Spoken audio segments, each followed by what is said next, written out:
স্বাগতম ক্রিক ফ্রেন্ডজির নিয়মিত আয়োজন টোটাল ইম্প্যাক্টে। আমি সৈয়দ সামি আছি আপনাদের সঙ্গে। আগামীকাল ভোরে শুরু হচ্ছে বাংলাদেশ এবং ওয়েস্ট ইন্ডিজের মধ্যকার টি-20 সিরিজটি। এই ম্যাচে বাংলাদেশের একাদশ কেমন হতে পারে, কারা থাকতে পারেন একাদশে, কারা বাদ পড়তে পারেন, এগুলো নিয়ে আলোচনা করার জন্য হাজির হয়েছি।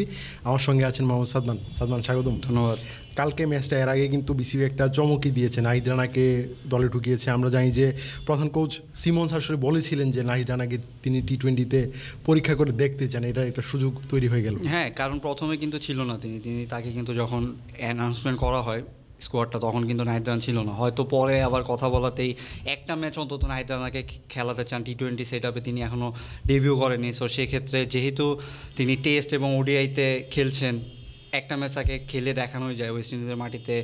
টি-20 যেহেতু হবে, আর ওয়েস্ট ইন্ডিজের মাটিতে কিন্তু আমরা এই মাঠটাতে সেন্ট ভিনসেন্টের এই মাঠটাতে কিন্তু আমরা ওয়ার্ল্ড কাপেও জুনেও খেলেছি, জুনে তিনটা ম্যাচ খেলেছি। হ্যাঁ, আফগানিস্তানের সাথে আমরা সুপার 8-এ খেলেছি, এর আগে কিন্তু নেপাল এবং নেদারল্যান্ডসের সাথে প্রথম পর্বে খেলেছি।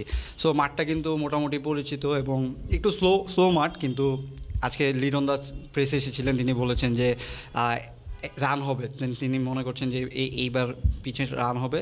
সো সেভাবেই তারা একাদশটা মনে হয় সাজাবে। তবে আমার মনে হচ্ছে কেন জানি এটা একটা স্পিন বান্ধব উইকেট হতে চলেছে। বাংলাদেশ হয়তো বা 3জন স্পিনার খেলাবে, সেক্ষেত্রে মেহেদী হাসান মিরাজ তো খেলবেনই, তিনি ইনফর্ম ব্যাটার। তাছাড়া কিন্তু নাসুম আহমেদ এবং রিশাদ হোসেনকে একাদশে কিন্তু দেখা যেতে পারে। আপনার কি মনে হয়? রিশাদ হোসেন তো থাকবেনই। আপনি মিরাজের কথা যেটা বলছেন, মিরাজ তো এখন অলরাউন্ডারের রোলেই খেলেন। সো নাসুম আহমেদ এবং শেখ মেহেদিও কিন্তু রয়েছেন টি-20 সেট আপে। শেখ মেহেদি থাকলে হয়তো নাসুম আহমেদকে নাও খেলাতে পারেন।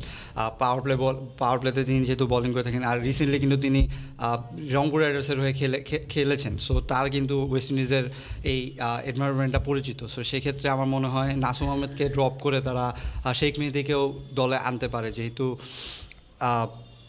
ডানহাতি ব্যাটার রয়েছে অনেকগুলো। কালকে কিন্তু দেখছিলাম ফ্লেচারকে অ্যাড করেছে এভিন লুইস ইনজুরির কারণে। ফ্লেচার কিন্তু খুবই ভয়ঙ্কর একজন ব্যাটার, ওপেনিংয়ে নেমে কিন্তু এবারে কিন্তু ফ্লেচারের খুব ভালো ভালো রেকর্ড আছে, এটাও কিন্তু বাংলাদেশের জন্য সেক্ষেত্রে হয়তো দেখা যাবে যে যেহেতু আমাদের অফ স্পিনার এইখানে নাসুমের একটা আবার সুযোগ থাকতে পারে, যেহেতু রাইট হ্যান্ডের ব্যাটসম্যান যদি থাকে প্রথম দিকে, সেক্ষেত্রে নাসুম আহমেদকে আমরা ট্রাই করতে পারি। কিন্তু আমার মনে হয় শেখ মেহেদিই খেলবে প্রথম ম্যাচটা। নাসুম কিন্তু যেই সুযোগ পেয়েছেন লাস্ট যে কয়েকটা ম্যাচে, তিনি কিন্তু নিজেকে প্রমাণ করেছেন তিনি আসলে এই ভালো বোলিংটাই করতে চাইবেন ওয়েস্ট ইন্ডিজ বিপক্ষে। তবে আমরা আসলে ওপেনিংটা নিয়ে কি আসলে একটু মধুর সমস্যায় পড়লাম কি না, যে পারভেজ হোসেন ইমনকে আমরা লাস্ট সিরিজটাতে ইনক্লুড করেছিলাম, আমরা ওই সিরিজটাতে কিন্তু পারভেজ হোসেন ইমন খুব একটা ভালো করতে পারেননি, কিন্তু তানজিদ হাসান এবং সৌম্য সরকার এই দুই ওপেনারই দারুণ ফর্মে আছেন। আমরা সাম্প্রতিক সময়ের ফর্ম যদি বিবেচনা করি, সৌম্য সরকার গ্লোবাল সুপার লিগে হায়েস্ট চান্স করেছেন, দুর্দান্ত ফাইনাল জিতিয়েছেন। তাছাড়া তানজিদ হাসান তামিম কিন্তু তার ব্যাট পেসটা মনে হয় একটু কাটিয়ে উঠেছেন। সো এই দুজনকে কি ওপেনিংয়ে দেখছেন আপনি?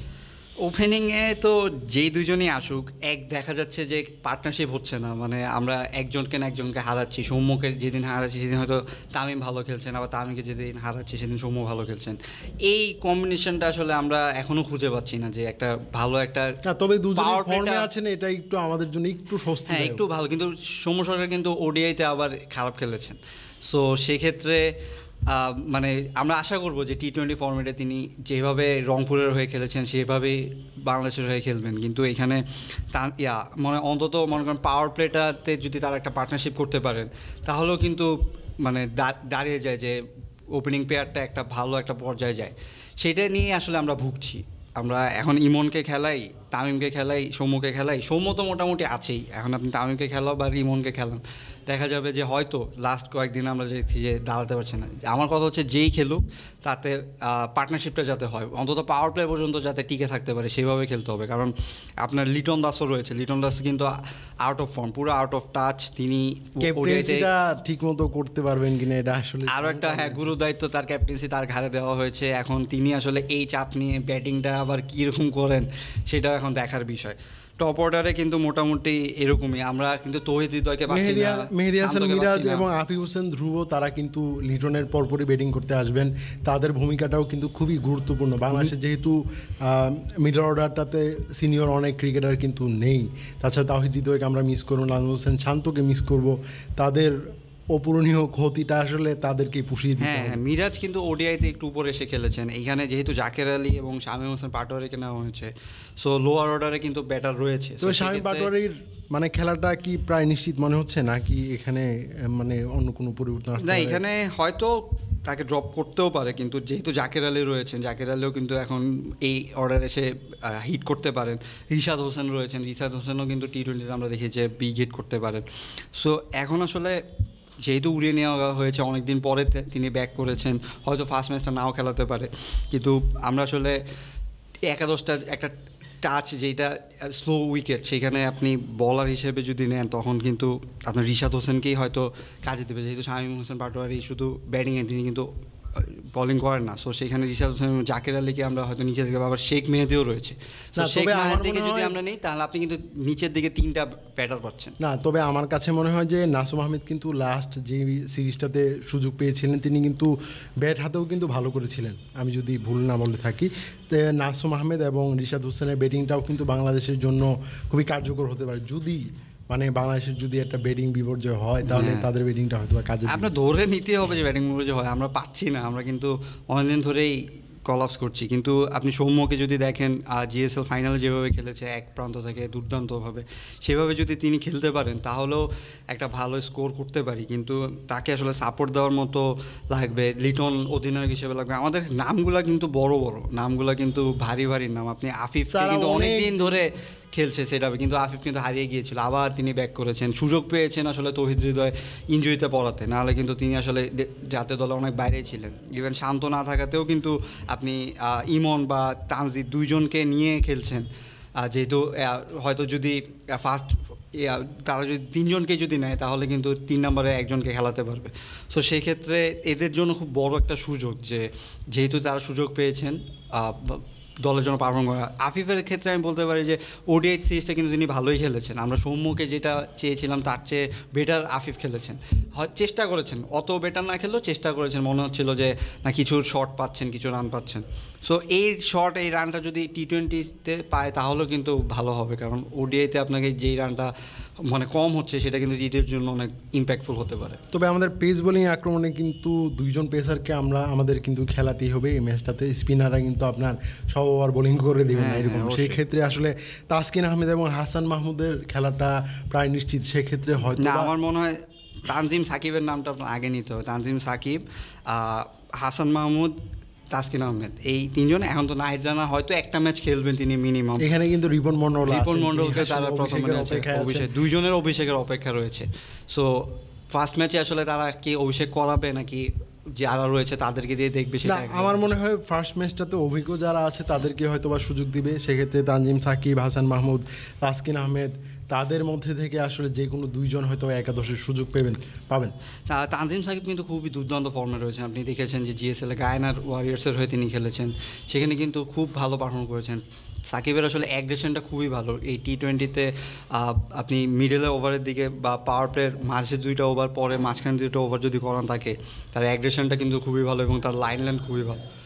তিনি যেহেতু জিএসএল খেলেছেন, ওয়ারিয়ার্সের হয়ে তিনি খেলেছেন, সেখানে কিন্তু গায়ানা ওয়ারিয়ার্স, সেখানে কিন্তু তিনি মানে বাংলাদেশি হিসেবে অনেক ভালো খেলেছেন। সো সেক্ষেত্রে সাকিবকে নিয়ে মনে হয় যে যদি তিনি একটা ব্রেক থ্রু ফার্স্টের দিকে নিয়ে আসতে পারেন, সো ওয়েস্ট ইন্ডিজের জন্য কঠিনই হবে সাকিবকে ট্যাকেল করা। আমি প্রোগ্রামের একদম শেষ পর্যায়ে আছি, আমি বলবো যে ওয়েস্ট ইন্ডিজের মাটিতে কিন্তু বাংলাদেশের টি-20তে পারফরমেন্স একেবারেই ভালো না। সেক্ষেত্রে এই যে আমাদের এই লাস্ট যে 2টা জয়, নেপাল এবং নেদারল্যান্ডসের বিপক্ষে, এই জয়গুলো হয়তো বা অনুপ্রেরণা হিসেবে কাজে দিবে। কিন্তু আপনার কি মনে হয় যে ওয়েস্ট ইন্ডিজের বিপক্ষে ওয়ানডে সিরিজে হোয়াইট ওয়াশ হওয়ার পর টি-20তে বাংলাদেশের কামব্যাক করা পসিবল কিনা? এটা বছরের শেষ সিরিজ আমাদের, এই বছরে এরপরে বিপিএল শুরু হয়ে যাবে। আমার মনে হয় যে যতটুকু সম্ভব ভালো খেললে, একটা ফাইট দিয়ে সিরিজটা, আপনি সিরিজের রেজাল্ট আসলে আর বলে লাভ নেই, হারলে তো হারলে, কিন্তু অন্তত ফাইটটা যাতে দেয়, যাতে এইবার যেমন ওডিআই সিরিজে আপনি কিন্তু বলতে পারবেন না যে খুব খারাপ খেলেছে। আপনি 2টা ইনিংসে কিন্তু প্রায় একটাতে তো 300+, একটা 300-র কাছাকাছি গিয়েছে। বলাররা কলাপস হয়েছে, যেখানে বলাররা আমাদের ম্যাচ জিতে না, আমি এটা বলবো যে ওয়েস্ট ইন্ডিজের ব্যাটাররা একটু ভালো খেলেছে হ্যাঁ, আমাদের চেয়ে, এই কারণে ব্যাটার মানে ডেবিউ ম্যাচেই কিন্তু সেঞ্চুরি করে জাম্বুকে খেলাটা জিতে মানে দিয়েছে। একদম আউট অফ নো হ্যাঁ, হেয়ার so এসে তাও মানে উচিত ছিল যে এত বড় রানটা আসলে ডিফেন্ড করা, কিন্তু তারা ব্যর্থ হয়েছে। কিন্তু এইটাতেই বলবো যে যে ফাইট দিয়েছে, 4 জন হাফ সেঞ্চুরি করেছেন, ব্যাটাররা টাচ পেয়েছেন, এই জিনিসগুলো যদি আপনি যদি করেন, মনে করেন 200 রানের বা 180 রানের টার্গেট দিলেন, সেটা আপনি ডিফেন্ড করার লাস্ট ওভারে যে হারলেন, তাও কিন্তু আমার মনে হবে যে না, বাংলাদেশ ভালো খেলছে। সেই ফাইটটাই আসলে দরকার। আমি জিতা আর হারা নিয়ে কিছু বলতে চাই না, কারণ আমাদের আসলে এই মনোভাবটাই আসলে হারিয়ে গিয়েছে যে আমরা ফাইট দিতে পারি বা যেই ফর্ম্যাট অনুযায়ী সেই ফর্ম্যাট অনুযায়ী খেলতে পারি। টি-20 খুব ছোট একটা খেলা, সো এখানে আপনি দিনেরটা যদি দিনে ভালো খেলেন, 3টা ডিপার্টমেন্ট যদি এভারেজেও ভালো খেলে, তাও কিন্তু আপনি ম্যাচ জিতে আসতে পারবেন। সো সেই দিকে আসলে খেয়াল রাখতে হবে। আমার মনে হয় ভালো একটা টুর্নামেন্ট হবে। ফার্স্ট ম্যাচে যদি জিতে যাই, তাহলে সিরিজ জিতার জন্য আমরা আশা করতে পারবো। ধন্যবাদ সালমান আমার সঙ্গে থাকার জন্য। দর্শক, ক্রিকেট ফ্যানের নিয়মিত আয়োজনে আমাদের সঙ্গে থাকার জন্য ধন্যবাদ। পরবর্তী কোনো পর্বে অন্য কোনো বিষয় নিয়ে আবার কথা বলবো, সেই পর্যন্ত আমাদের সঙ্গে থাকুন।